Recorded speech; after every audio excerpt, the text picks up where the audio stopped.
Выползай! Медленно выползай! Russia is supposed to be marauding through Ukraine. Frankly, that's been Russian President Vladimir Putin's plan all along. But 3 years into his invasion, it's clear that nothing has gone the way Russia's leader thought it would. And now, things are only getting worse for Russia. Shock raids conducted by Ukrainian troops are forcing its soldiers to surrender before they even had a chance to inflict damage on Putin's enemies. That's what happened just a couple of days ago, when a small unit of Ukrainian soldiers stormed the Russian rear to capture soldiers in an impressive raid that delivers a clear message to Putin. Your people aren't safe. News of the raid comes from UA Stena, which reports on the Special Operations Forces of Ukraine, the team responsible for the raid against Russia's soldiers. After plenty of careful planning, some of Ukraine's most experienced and dangerous soldiers conducted an operation in which they stormed through Russia's rear defenses to capture 6 of Putin's soldiers. There's not a huge amount known about the raid. Stena doesn't report exactly where it took place or whether the Special Forces operation was part of a larger mission to take out a Russian contingent. However, it's known that the Ukrainian soldiers were decked out in camouflage suits that obscured their positions from the Russian troops they eventually captured. Those suits allowed Ukraine Special Forces to sneak up on a Russian unit before starting a firefight. Confused and disoriented, the 6 captured Russians fled the battle to hide in a dugout. They didn't escape. Ukraine soldiers tracked them every inch of the way, closing in on the hideout without losing the initiative in the ongoing firefight. The order to surrender was given. Putin's supposedly brave soldiers responded by throwing their weapons out of the dugout before crawling out one by one on their hands and knees. Ukraine Special Forces had an opportunity to kill the Russians there and then. What would a few more dead Russians really mean, given that Putin has already sacrificed over 963,000 of his people to his ill-fated special military operation? But the Ukrainian troops were nobler than that. As the Russians began to emerge from their hiding place, a Special Forces commander let them know what lay in store. "Glory to Ukraine men," the commander said, according to Stena. "Everything is normal. You will live. Don't be afraid. It makes no sense for us to kill you."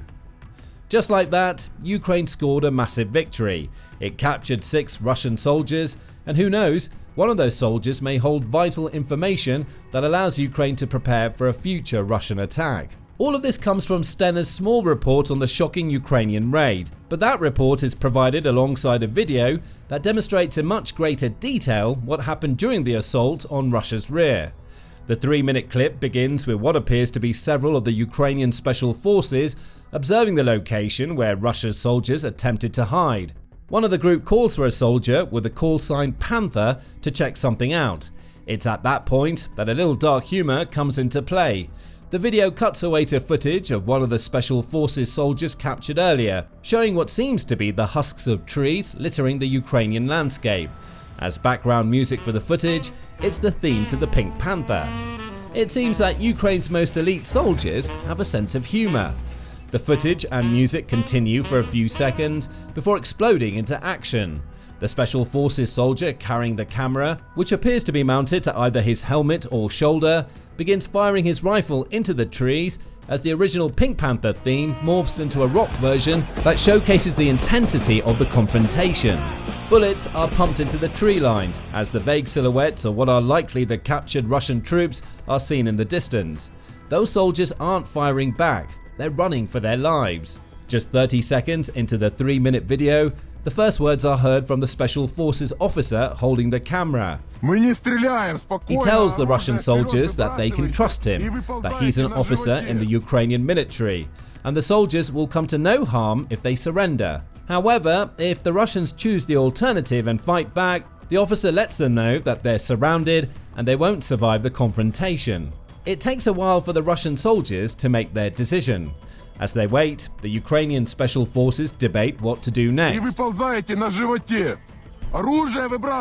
One suggests throwing a grenade into the dugout when the Russians are cowering, though it's unclear whether he means to kill them or simply smoke them out. The suggestion was also audible enough that it could have been a threat the Special Forces soldiers intended the Russians to hear. Supporting that interpretation is what happens next. The Russians start emerging from their hiding place. "There, 1, 2, the Ukrainian officer exclaims as the Russian soldiers prepare to surrender. The order is given for those Russians to drop their weapons, come out of the dugout facing forward, and then crawl on their stomachs. As the orders are given, the rest of the Special Forces unit gets into position. The footage shows them all standing over the dugout, crouched down, and with weapons at the ready to fire on the Russian soldiers if they try anything stupid. Fortunately for Putin's beleaguered troops, it doesn't come to that. The first of the Russian soldiers emerges, holding what appears to be his identification document in the air. It's likely they had to raise something in the absence of a white flag. He's told to lie on his stomach and quickly crawl forward before the order is given for the next Russian to emerge from his hole. The Pink Panther theme starts up again as the rest of the Russian soldiers emerge one by one. Each follows the same routine. They discard their weapons, get on their stomachs, and crawl away from the dugout. The Special Forces keep things calm throughout, reassuring the Russians that everything will be okay and that they only need to lie down so that the Special Forces team can check their documentation. Once all of the Russians have emerged, the footage switches to show the checks being carried out. The Russians are patted down and quickly reveal that they are members of the military's 34th Brigade. The Russians also revealed the one extra position the Ukrainians need to know about, information that was likely used later to prevent another Russian assault. The Ukrainian Special Forces show a surprising amount of compassion, checking with the Russians to discover if any of their number are injured. The words "everything is fine" are repeated, along with affirmations that the Russians made the right decision in surrendering. The final shot is of what appears to be an identification card, confirming that the captured soldiers were precisely who Ukraine believed them to be. Russians who are no longer able to fight for Putin's army. The daring raid is the latest in several recent Ukrainian victories that have put Putin's marauding forces on the back foot. As Russia tries to capture more territory, particularly in Donetsk and the Sumy Oblast, Ukraine is responding by attacking the vulnerable Russian rear to take out or capture soldiers that Putin hoped to rely on to achieve more territorial gains. That's the major problem for Russia's leader. The raid that resulted in the capture of 6 of his soldiers is far from the only loss his troops have suffered against Ukraine's military. Take the recent liquidation of several of Russia's prize Marines as an example. Just a couple of days before the footage of the captured Russians emerged, news broke that Ukraine had successfully captured several members of Russia's 40th Arctic Brigade. This was a big win for Ukraine. Among the captured soldiers were Marines who had previously shot unarmed Ukrainian troops. Ironically, this capture wasn't the result of a Ukrainian Special Forces operation. Instead, it was the Russians who fired first. Ukraine fought back, and by the end of the battle, 3 of the Russian soldiers lay dead, with a further 3 being taken into captivity. That's 2 successful captures of Russian troops in a matter of days. All of these operations point to a sign that Putin needs to read. His forces are getting weaker by the day as Ukraine grows stronger. More instances of Russian failure are sure to send shivers down Putin's spine, and one of them is in the last location Putin would want to be in, Kursk. Since the end of 2024, Putin has been attempting to wrest back the territory Ukraine took in Kursk following its launch of a successful counter-invasion in August 2024. Russia believed it had been successful.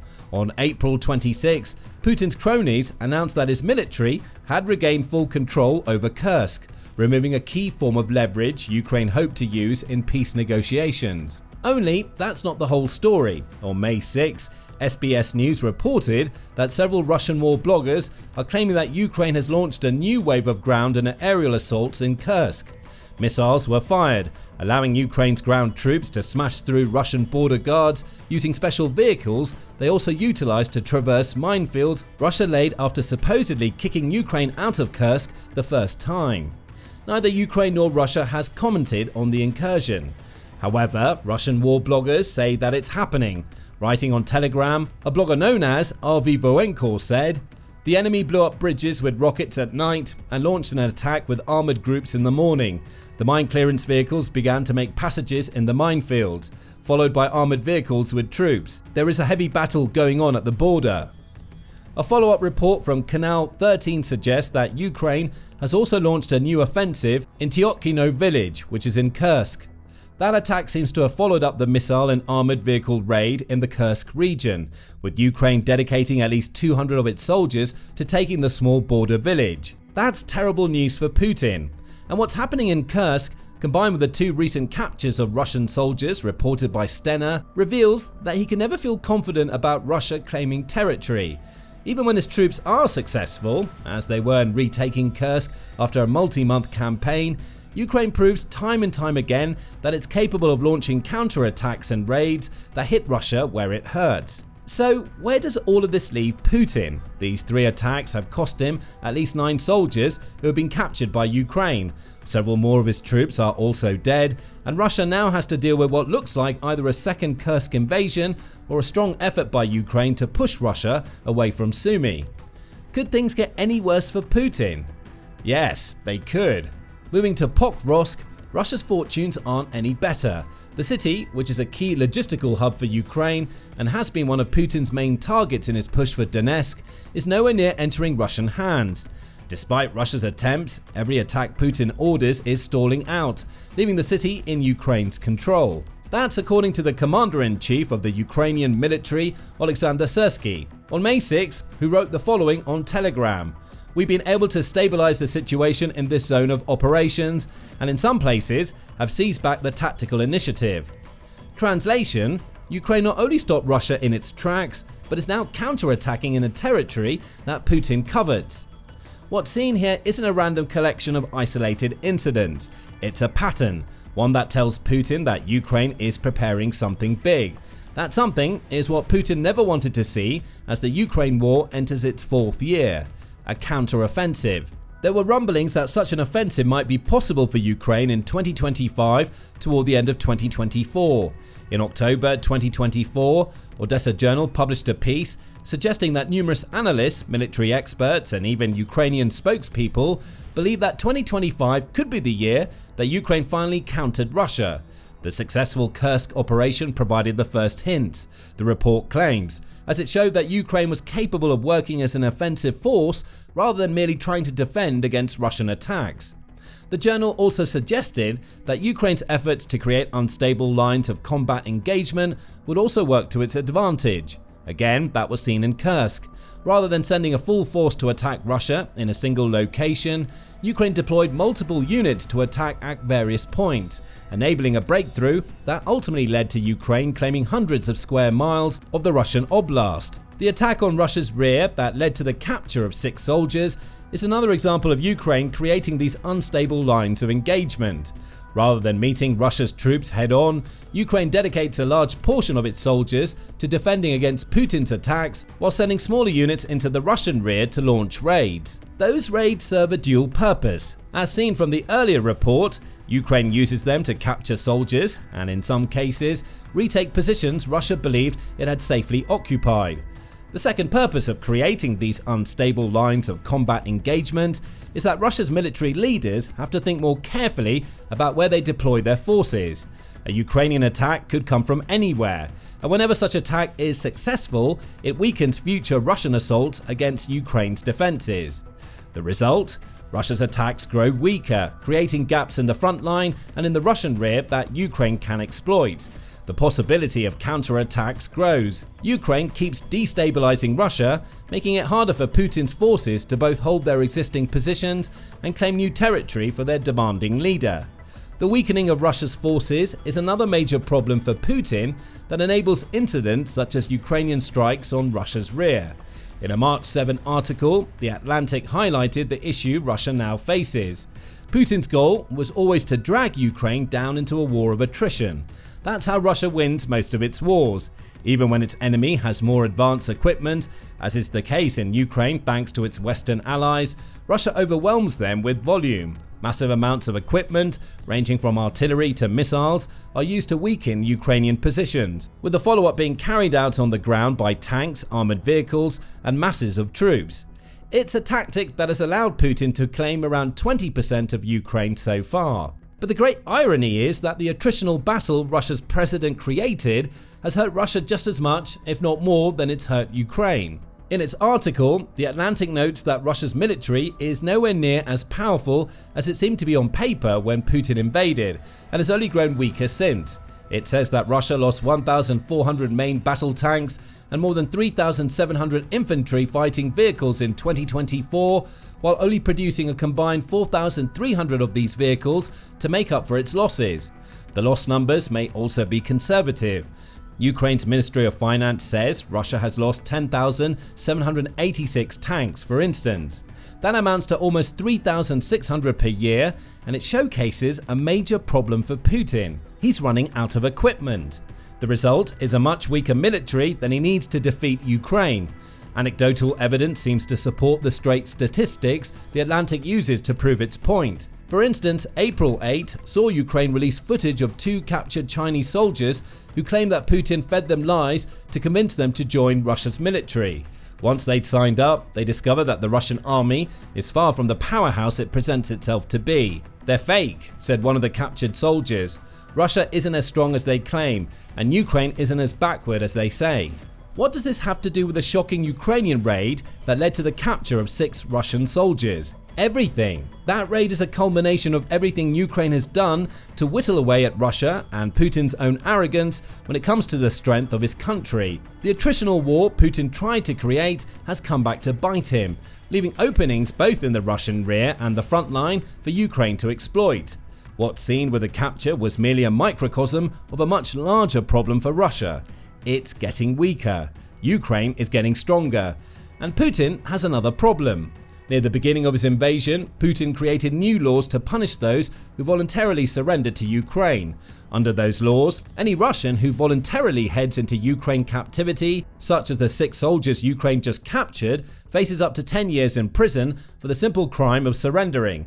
Putin was trying to send a message with this new law. It's better for Russians to die for him on the battlefield than it is for them to get captured. At least when Russians die, they force Ukraine to expend ammunition. But Putin's hardline stance against surrendering hasn't worked. According to Canal 13, more than 40,000 Russian soldiers volunteered to surrender to Ukraine between February 2022 and October 2024. About 300 of those soldiers volunteered through Ukraine's I Want to Live hotline, which was created precisely because Ukraine knows that many of the people Putin is sending into Ukraine don't want to be there. As recently as April 27, news emerged that a pair of Ukrainian prisoners of war, who were about to be killed, somehow managed to convince their 2 Russian captors that it was a better idea to surrender to Ukraine than it was to kill any of the country's soldiers. Now, Putin has just lost 6 more of his troops to surrender thanks to Ukraine's daring rear raid.